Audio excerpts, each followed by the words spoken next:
Dictation शुरू होगी 5 second बाद।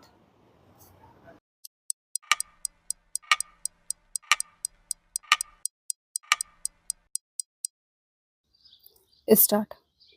नई लोकसभा के गठन के बाद संसद के दोनों सदस्यों की संयुक्त बैठक को संबोधित करते हुए राष्ट्रपति ने जो कुछ कहा उससे मोदी सरकार के एजेंडे की ही झलक मिली। यह स्वाभाविक भी है क्योंकि ऐसे अवसरों पर राष्ट्रपति का अभिभाषण सरकार की रूपरेखा को ही रेखांकित करता है।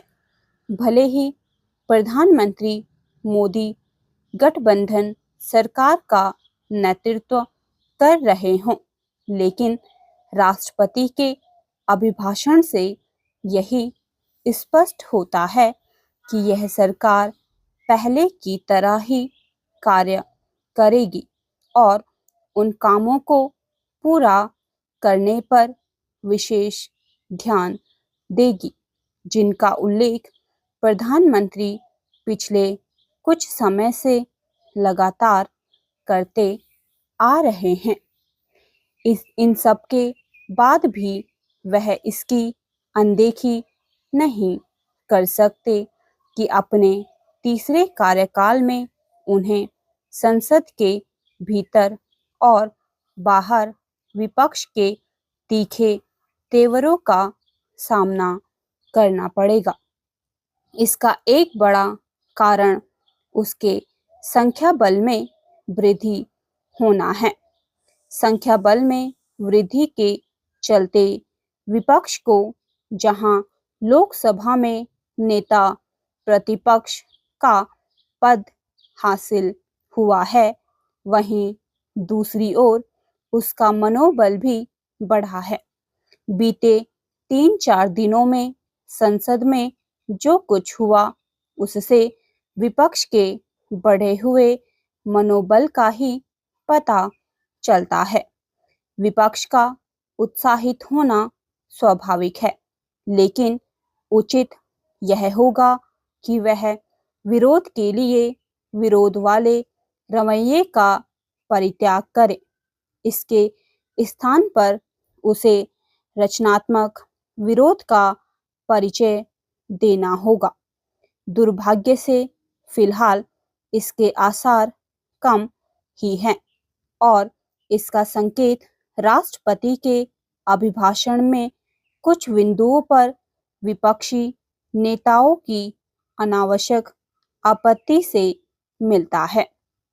यह कोई नई, अनोखी या गोपनीय बात नहीं कि राष्ट्रपति का अभिभाषण सरकार की ओर से तैयार किया जाता है।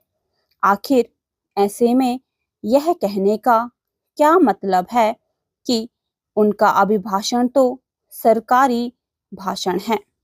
ऐसा तो होता ही है। यह आश्चर्यजनक है कि विपक्ष ने राष्ट्रपति के अभिभाषण के उन बिंदुओं पर भी हंगामा किया जिनका कोई औचित्य नहीं था। जब राष्ट्रपति ने प्रतियोगी परीक्षाओं के प्रश्न पत्र लीक होने की समस्या पर दलगत राजनीति से ऊपर उठकर ठोस उपाय करने की जरूरत जताई तो विपक्ष को यह रास नहीं आया। क्या यह एक तथ्य नहीं कि बीते 5 वर्षों में केंद्रीय स्तर के साथ ही राज्य स्तर की भी अनेक प्रतियोगी परीक्षाओं के प्रश्न पत्र लीक हुए हैं।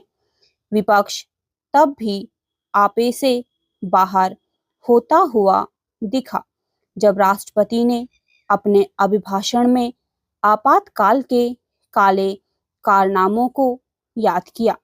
आखिर विपक्ष और विशेष रूप से कांग्रेस आपातकाल के जिक्र मात्र से क्यों भड़क जा रही है?